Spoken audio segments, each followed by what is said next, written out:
그 서집사님의 그 고백은 거의 뭐 성우급 수준에다가 고백인 것 같았습니다. 우리 모두가 우리 집사님 그 고백 따라 그렇게 살아가면 좋겠다. 그리고 우리 집사님과 또 우리 모든 자녀들 다 그 길 걸어갔으면 좋겠다 생각이 듭니다. 너무 감사합니다. 이 시간 종료주일 우리에게 주신 하나님의 말씀 신약성경 요한복음 16장 25절에서 33절까지의 말씀입니다. 신약성경 175면에 있는 요한복음 16장 25절에서 33절 말씀 한 목소리로 읽겠습니다. 시작.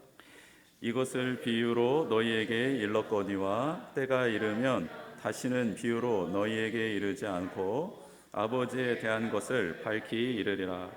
그 날에 너희가 내 이름으로 구할 것이요 내가 너희를 위하여 아버지께 구하겠다 하는 말이 아니니 이는 너희가 나를 사랑하고 또 내가 아버지께로부터 온 줄 믿었으므로 아버지께서 친히 너희를 사랑하심이라. 내가 아버지에게서 나와 세상에 왔고 다시 세상을 떠나 아버지께로 가노라 하시니 제자들이 말하되 지금은 밝히 말씀하시고 아무 비유로도 하지 아니하시니 우리가 지금에야 주께서 모든 것을 아시고 또 사람의 물음을 기다리시지 않는 줄 아나이다. 이로써 하나님께로부터 나오심을 우리가 믿사옵나이다. 예수께서 대답하시되 이제는 너희가 믿느냐? 보라, 너희가 다 각각 제 곳으로 흩어지고 나를 혼자 둘 때가 오나니 벌써 왔도다. 그러나 내가 혼자 있는 것이 아니라 아버지께서 나와 함께 계시느니라. 이것을 너희에게 이르는 것은 너희로 내 안에서 평안을 누리게 하려 함이라. 세상에서는 너희가 환난을 당하나 담대하라. 내가 세상을 이기었노라. 아멘. 할렐루야. 네, 오늘 예수님께서 예루살렘에 입성하신 종료주일입니다. 종료주일이 되면 저는 이렇게 스스로 이렇게 되물어봐요. 질문을 해요. 나는 예수님을 왜 영접했나? 나는 예수님을 왜 찬양하고 있나?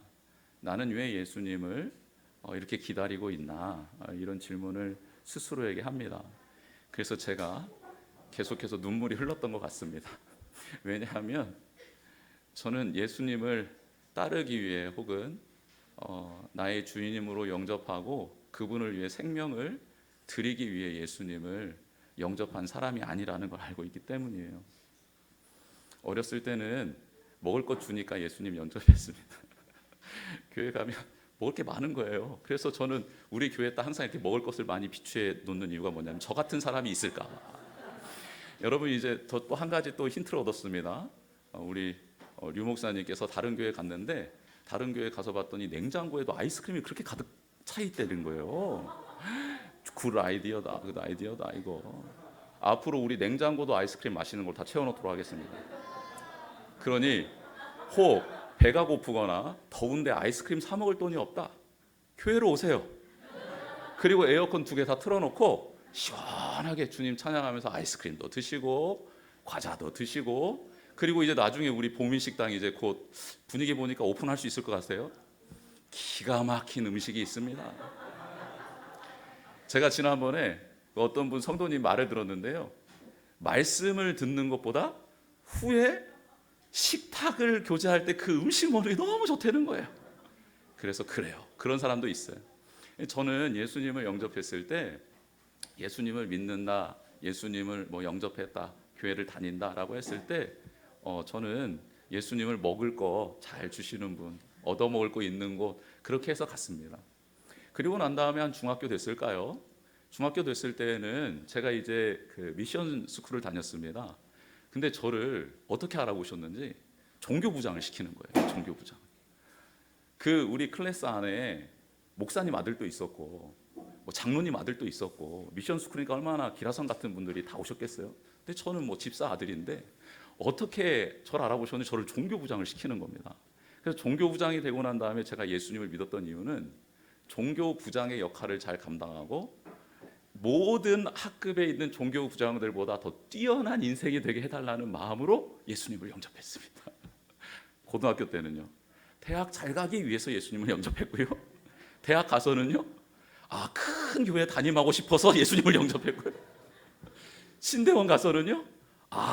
큰 교회들을 전정 이렇게 돌아다니면서 실력을 쌓아서 그 누구도 나를 함부로 그렇게 예수님을 영접했고요. 개척을 해서는요. 늘어나라 뭐가 그런 마음은 아니었는데, 근데 깊은 곳에서는 그게 있지 않겠습니까? 까보면 성장, 부흥, 더 많은 것들을 누리고 이게 있지 않겠어요? 제 안에? 그렇게 나는 예수님을 믿고 따른 건가? 그러니까 너무 죄송한 거예요, 주님한테. 그것 때문에 오신 게 아닌데 나는 자꾸 그것만 바라보니까 너무 죄송하더라고요.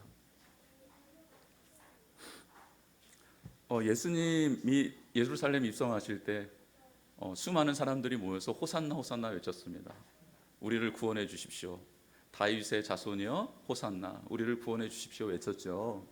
근데 그들은 예수님이 예루살렘에 들어오셔서 정치적으로 로마의 압제에서 벗어나고 또 생활적으로는 기적과 능력을 행하셨다는 걸 다 아시기 때문에 나의 삶에 부요함과 편안함과 그리고 안락함을 주시기 위하여 그 예수님을 승리의 가지라는 의미를 가지고 있는 종려나무 가지를 흔들며 맞이했다라는 거죠.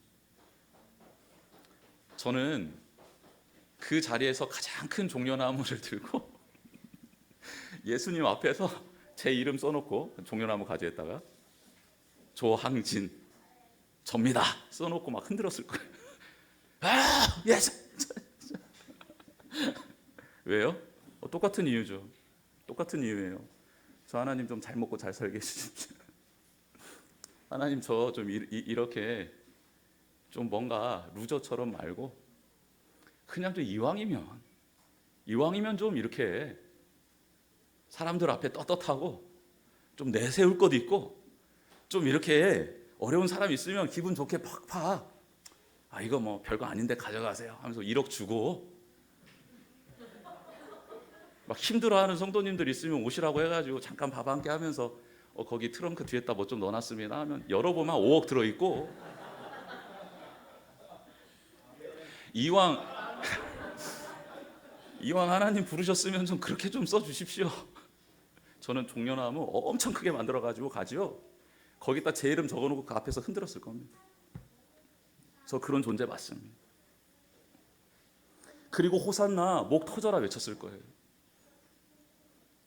얼굴에 10곳이 필 정도로 실핏줄이 터질 정도로 저는 외쳤을 것입니다. 호산나, 호산나 저를 좀 구원해 주십시오.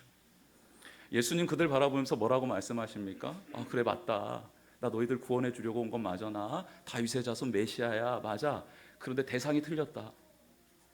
나는 로마에서부터, 너의 가난에서부터, 너의 절망에서부터, 혹은 너의 불완전한 삶에서부터 너를 건져내려고 온 게 아니라 나는 너를 사탄에서부터 구원하려고 왔다라고 예수님께서 정확하게 말씀해 주시죠. 나는 너희들을 구원하려 온 것은 맞다. 그런데 나는 너희의 삶의 자리에서 너희들을 구원하려는 게 아니라 악한 사탄에 속박되어서 그렇게 살아가고 있는 너희들을 구원해 주시기 왔다. 구원해 내려고 왔다라고 예수님 정확하게 말씀해 주시는 거예요.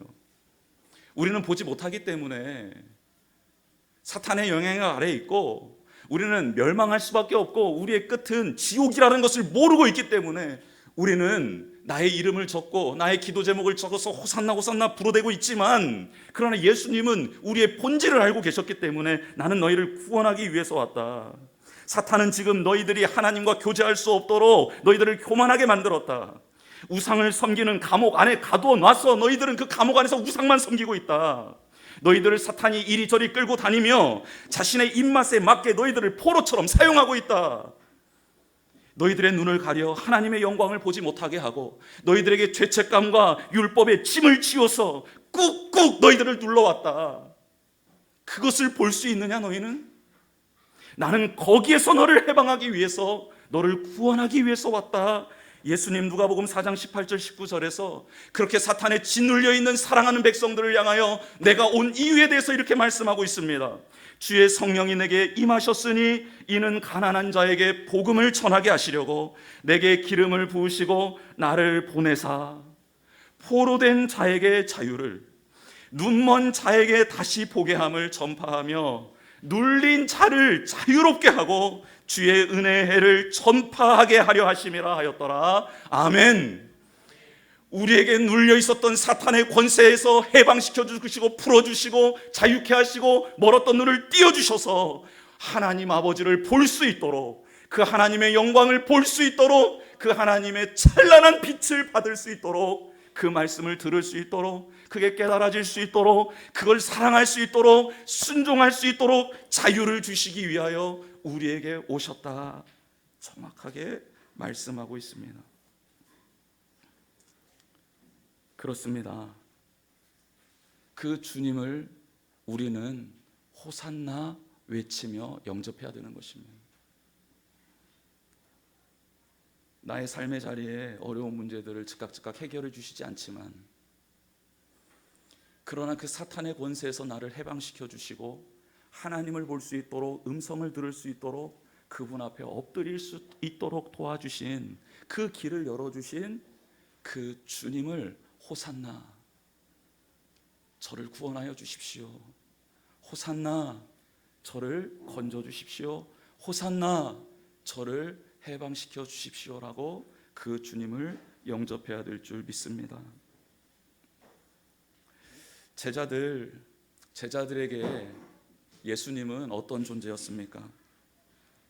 자신의 비참한 삶을 청산해주고 고향에 두고 온 가족들과 친지들에게 나 이제 출세했어 라고 하며 돌아갈 수 있도록 만들어주시는 분이 예수님 아니었습니까? 그렇게 기대하며 따르지 않았습니까? 이제까지 이 사람 저 사람 눈치 보며 살다가 이제는 예수님 덕분에 떵떵거리며 누군가에게 명령할 수 있고, 내 말 한마디면 저 사람이 이리 갔다 저리 갔다 할 수 있는 사람이 될 수 있게 해주실 수 있다, 그렇게 예수님을 보고 따르는 것 아닙니까? 힘에 겨웠던 지난날 눅놓듯 사라지게 만들어주시고 이제는 안락하고 행복한 삶, 편안한 삶을 보장해 주실 분이 예수님이라고 그렇게 믿고 따랐던 것 아닙니까? 그러나 제자들은 십자가를 지시기 전 예수님 말씀과 태도를 보며 이게 뭐가 크게 잘못돼도 잘못됐구나라는 것을 깨닫기 시작합니다. 자꾸 제자들이 원하는 예수님에 대해서 말씀하시는데 예수님은 자꾸 이상한 소리 하는 거예요. 예수님, 저 이제 고난받기 싫어요. 핍박받기 싫어요. 저 이제 인정받고 싶어요. 저 떵떵거리고 싶어요. 저 좀 이제 성전 세금 내는 거 빌빌거리지 않고 뭐 가서 물고기 잡아서 물고기 입에서 성전세 내 이런 거 말고 저 지갑에서 꺼내서 성전세 내고 싶어요. 근데 예수님 자꾸 이런 말씀하시는 거예요. 아니야, 너희들은 고난을 당할 거야, 미움을 받을 거야, 박해를 받을 거야, 출교를 당할 거야. 아니, 사람들이 하나님의 이름으로 너희를 죽일 거야. 계속 이상한 말씀을 하시는 겁니다. 제자들이 이해할 수가 없는 거예요. 너무 답답해지는 겁니다. 절망스러운 거예요. 그런데 거기에 예수님 오늘 말씀에서 못을 박아버립니다. 내가 아버지에게 나와 세상에 왔고 다시 세상을 떠나 아버지께로 가노라.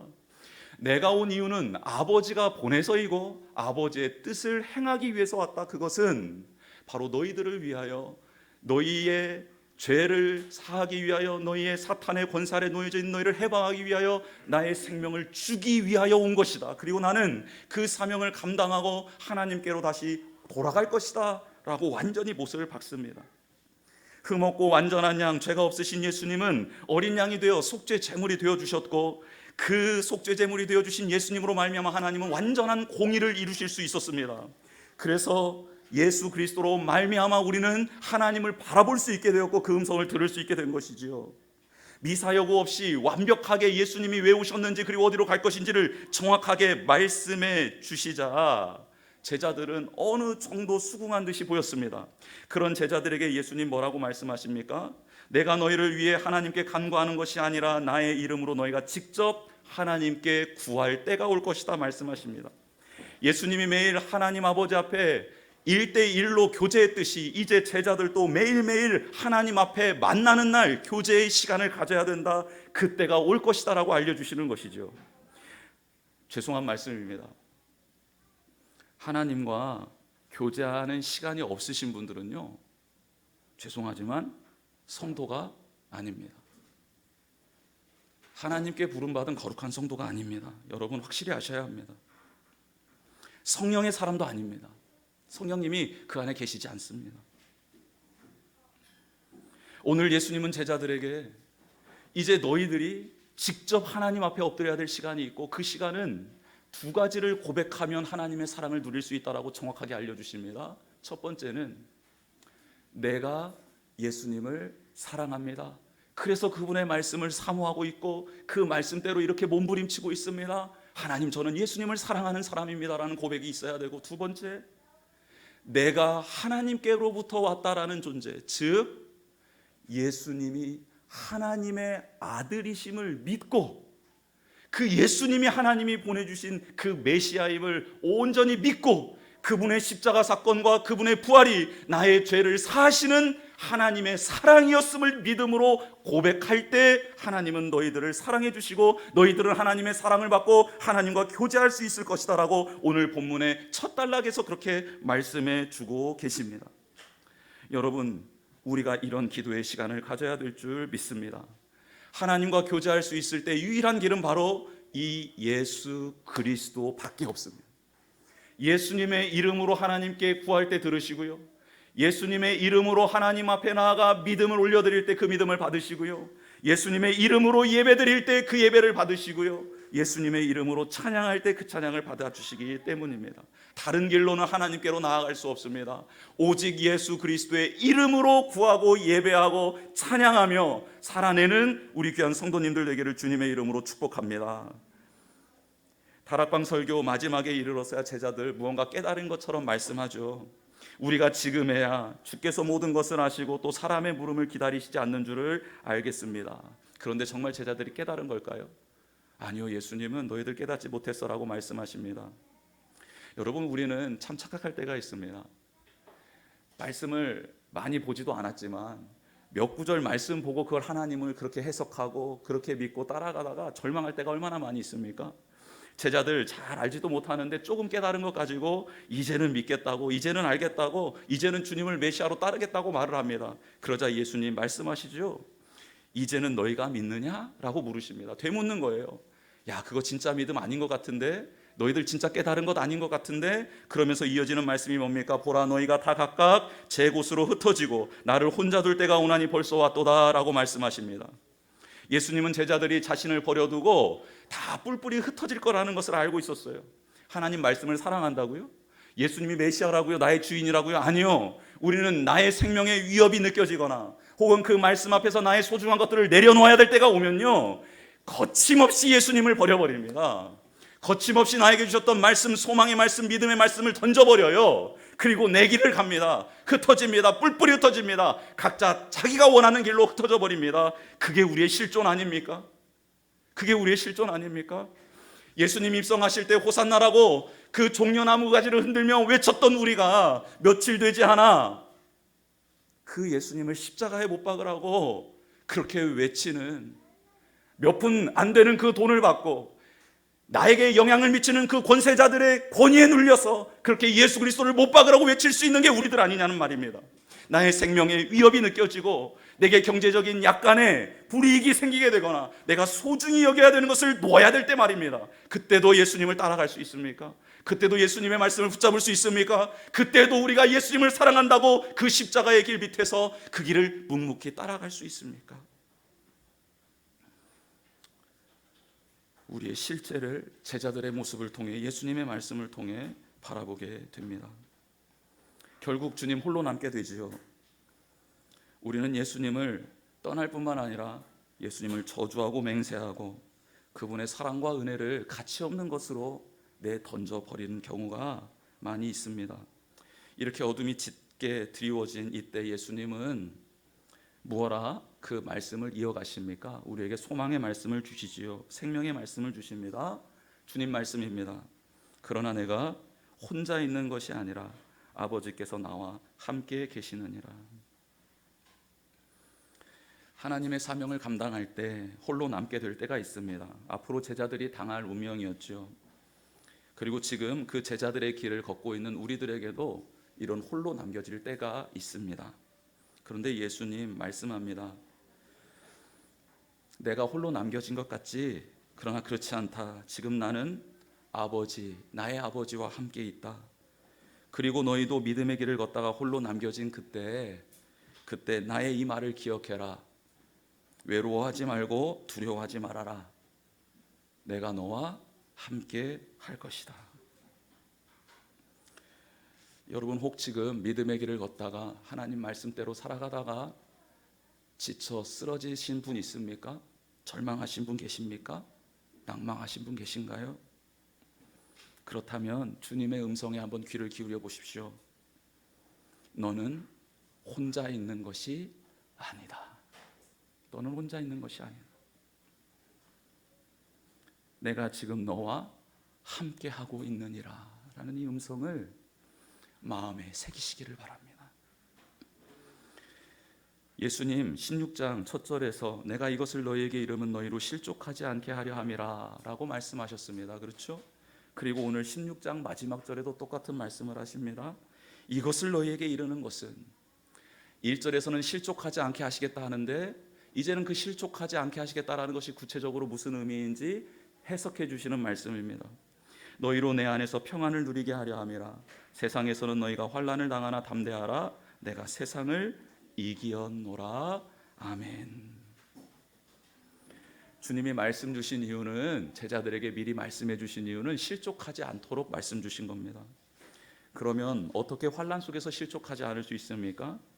그것은 예수님 안에 있으면 된다라는 거예요. 그렇죠? 오늘 말씀 뭡니까? 내 안에서 평안을 누리게 하려 합니다. 주님 안에 있으면 됩니다.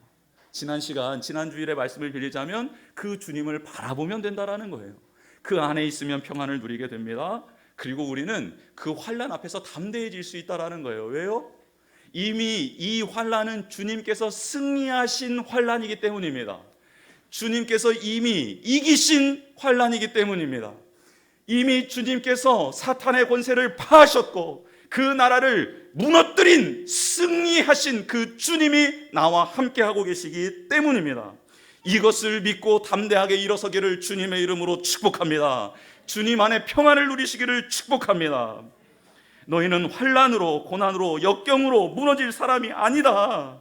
이미 내가 그 싸움을 다 싸웠고 적장의 머리를 부수었다. 사탄의 나라는 무너뜨렸다. 그러니 담대하거라. 그리고 끝까지 나를 믿고 나와 함께 믿음의 길을 걷잡구나. 우리의 손을 잡아주시는 그 주님의 손을 잡고 일어서는, 그래서 주님이 걸어가신 그 십자가의 길을 우리도 묵묵히 따라가는 거룩한 주님의 백성 되기를 주님의 이름으로 축복합니다.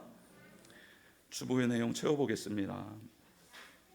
첫 번째, 우리는 예수님을 통해 하나님과 교제할 수 있는 자녀입니다. 우리 예수님 외에는 하나님과 교제할 수 있는 길이 없습니다. 그걸 알고 예수님을 온전히 믿고 사랑하고 그리고 그분을 하나님의 자녀로 고백하며 나아가는 우리가 되길 원합니다. 두 번째, 그리스도인은 혼자 있을 때에도 언제나 예수님이 함께 계십니다. 여러분, 우리는 혼자 있는 적이 한 번도 없습니다. 예수님이 늘 우리와 함께 하시는 줄 믿으시길 바랍니다. 세 번째, 우리는 세상을 이기신 예수님 안에서 환난 중에도 평안을 누리는 사람이 됩니다. 그래서 두려워 떠는 자들을 주님께로 인도할 수 있고요, 두려워 떠는 가족들을, 지체들을 끌어안고 함께 하나님을 바라볼 수 있도록 도와주는 사람이 될 수 있다는 것이죠. 그런 우리가 될 줄 믿습니다. 이 시간 십자가 찬양하고 기도하는 시간 갖도록 하겠습니다.